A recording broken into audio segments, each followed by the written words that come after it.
Turn my Bluetooth on. Alright, so now it is time for day 2 of this, like, trying to vlog behind the scenes of what I'm doing in the garage, so you guys know that I do actually do stuff even if I don't upload. Like almost every single day I'm out here doing something, but I just don't upload it until the project I'm doing is done. Otherwise there'd be a bunch of videos like this, and some of you want that.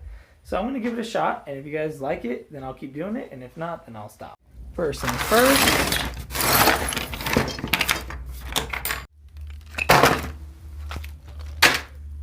If you guys remember yesterday I said that these were for ill to trill and that you'd find out later what that meant, and I'll show you right now. So this is a helicoil kit.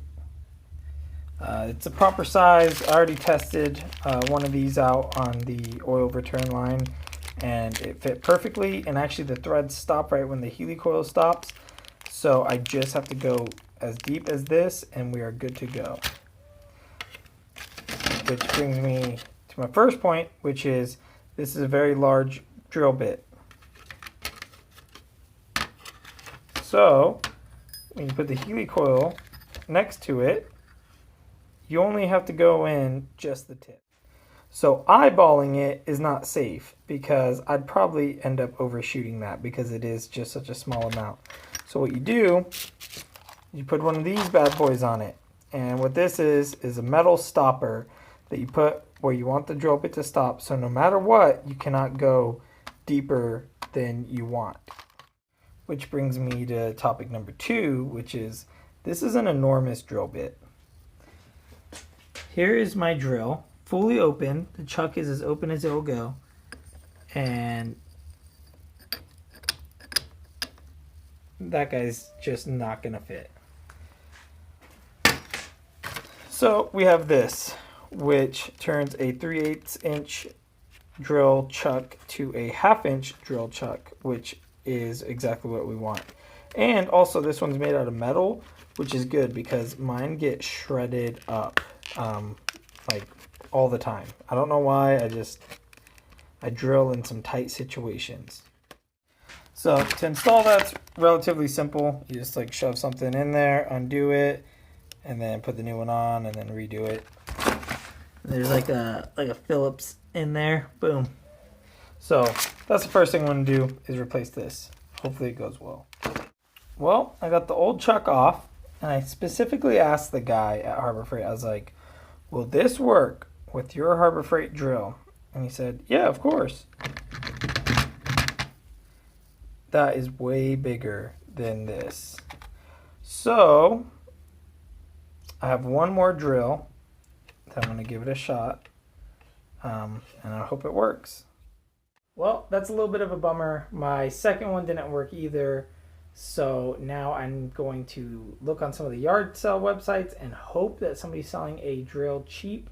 Like I was able to pick up that grinder for only 15 bucks. I'm hoping that somebody has like a really nice drill for like 20 bucks, something like that. Because I was planning on buying like a really nice drill and Jesus.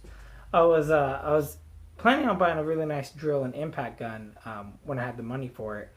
But I don't yet, and so I don't want to spend a lot of money on just a drill because I want to get like a really good set in the future.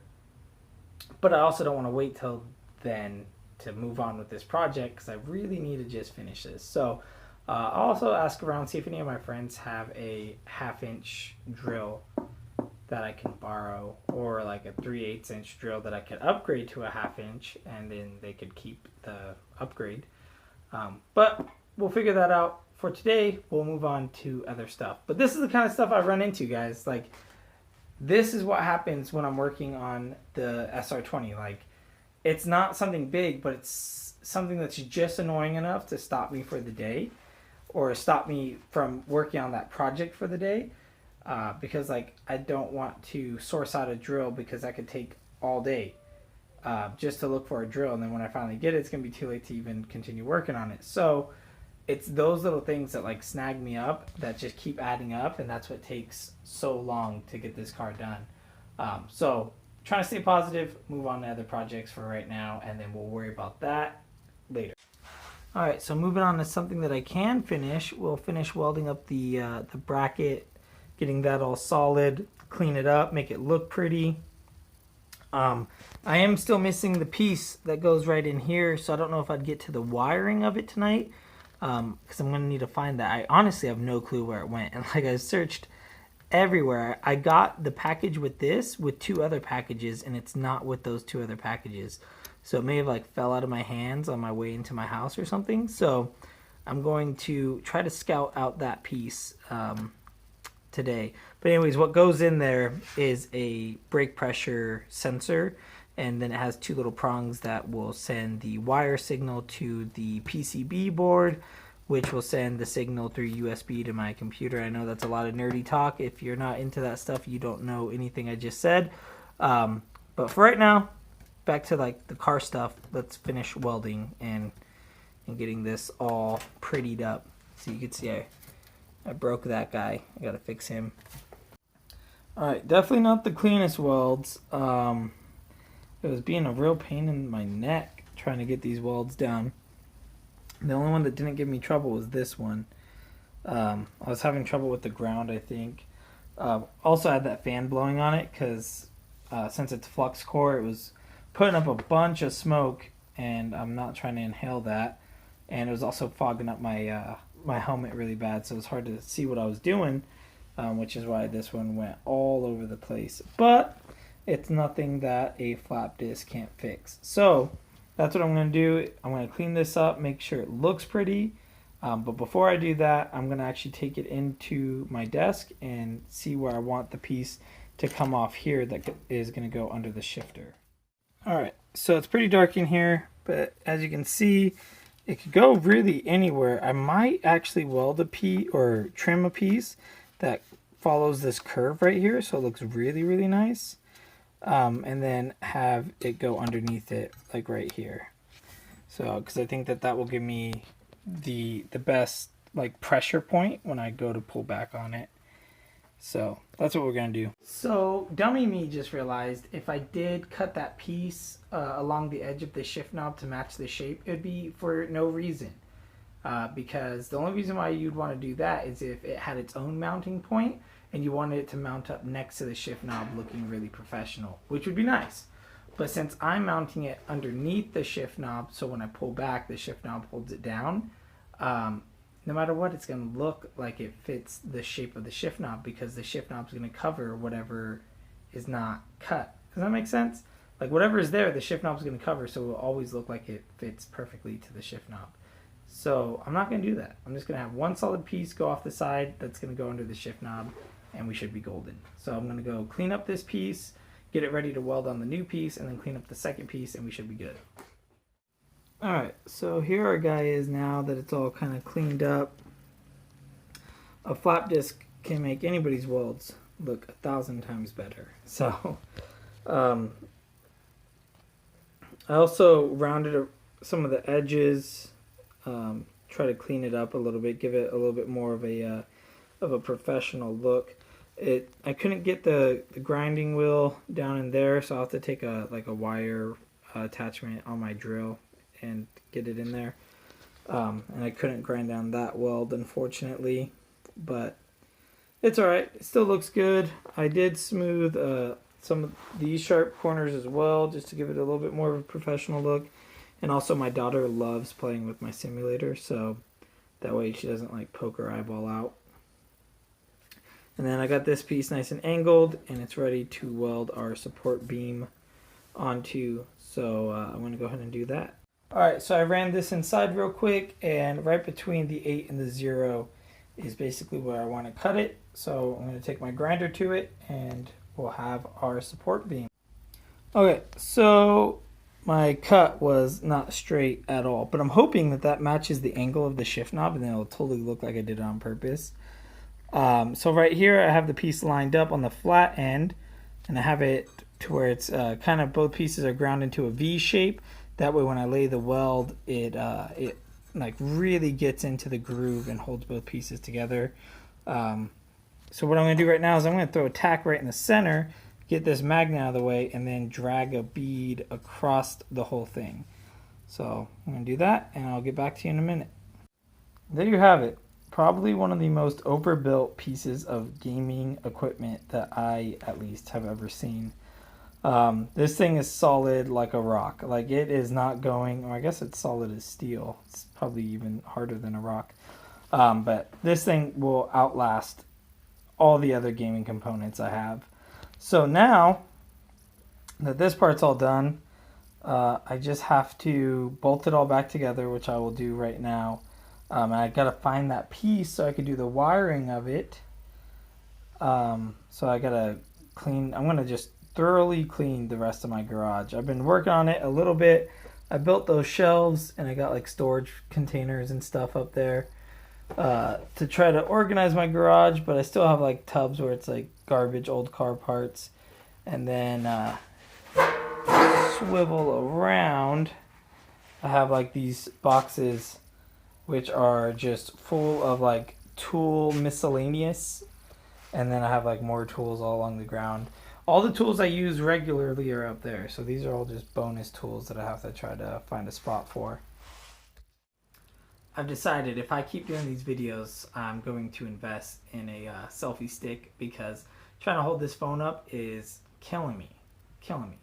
But anyways, I do have some good news for you guys. I messaged the man, the myth, the legend, Richard, and asked him if he had a drill with a 1/2-inch chuck, and he said he thinks he might, and if so, I can borrow it. So hopefully he does, and hopefully I can get that from him tomorrow, which means tomorrow when I'm off work, I can continue working on the SR20 and start finishing up the next episode of Il to Trill. So if you guys are interested in seeing what I'm doing before Il to Trill comes out, make sure you stay tuned. I'm going to try to keep up these videos at least almost daily for those of you that do want to follow along and kind of just see what I'm up to on a daily basis. For those of you that don't want to see my face every day, I totally understand. I get it. So what you guys can do is just keep an eye out in your feed for when the Il to Trill thumbnail pops up, because you know how it's kind of distinct. It says Il to Trill up top and it's all colorful and stuff. When that pops up, you can just watch the fully edited version of Il to Trill with the music and the like minimal amount of my face. But for the rest of you that enjoy watching these daily videos, thank you very much, because like it's, you know, it's pretty simple to do and I don't mind doing it. I like it. And I know a lot of you guys have been asking me to do this for a long time, but I've just been so busy. But with the way my new work schedule works out, I can do this more and more often. So I'm pretty excited about that, and I'm hoping this works out. So that's it for right now. I'm going to cut this video. I'm going to clean up my garage. Hope that I can find the piece for my e-brake. And then I will come back to you guys actually before the day wraps up, and I'll let you know if I found the piece. Because if I did, cool, that means tomorrow after we're done with the SR20, maybe I could wire up the e-brake. And if not, then that's kind of a bummer. But I am also going to do one more thing on my computer and show you guys for the e-brake. Alright, so right now we're in my 3D printing software, and I'm going to drag in a file that we are going to 3D print for the e-brake. Boom. There it is. That is Ken Block's Hoonigan e-brake handle. It's pretty sick. I have to, before I print it out, I actually have to edit the file and put a hole right here that's the size of our e-brake pole. But I'm very excited for this. This is going to look sick. So that's what I'm going to be doing, and that's why I said I'm going to start it right now. I'm going to start printing it. But it will take quite some time to print, because I'm going to print it in really high quality and really thick. And then hopefully it will, well, it should definitely be done by the time we wire up the e-brake. So, but I'm going to get this started right now. Okay, so I wanted to end this video with a somewhat finished project. So I ran around the garage and I found some miscellaneous bolts and nuts. And I was able to put this thing together. It's not perfect. It's still a little bit wobbly because it doesn't have the proper amount of spacers, and I didn't take the time to tighten these down all the way. But it will give you guys a rough idea of how this is going to work. So I'm going to put my knee under this piece as a stopper. I'll give you guys a quick little demonstration. So I pull back, pushes in the clutch master, let go, springs forward, pull it back, let go. And so when I pull this back, it's going to shoot brake fluid out here, sending a signal to my PC to brake in the game. So there it is. I hope you guys enjoy. I hope some of you guys try to recreate it. If you guys do this on your own, make sure to take some pictures and tag me on Instagram, because I would love to see what you guys do. I think, you know, more people should do these for their actual cars too. Like, this is something that you could totally do for your real car. If I was going to do this for a real car, I just wouldn't get it with this. I would get it with an in and an out, so I could do an inline handbrake. But that's just me. All right, so I barely started working on the garage, but I have not found that piece yet. I'm going to continue working in the garage and hope to find that piece. But I do want to wrap up this video and get it uploaded for you guys, so you guys have something to watch.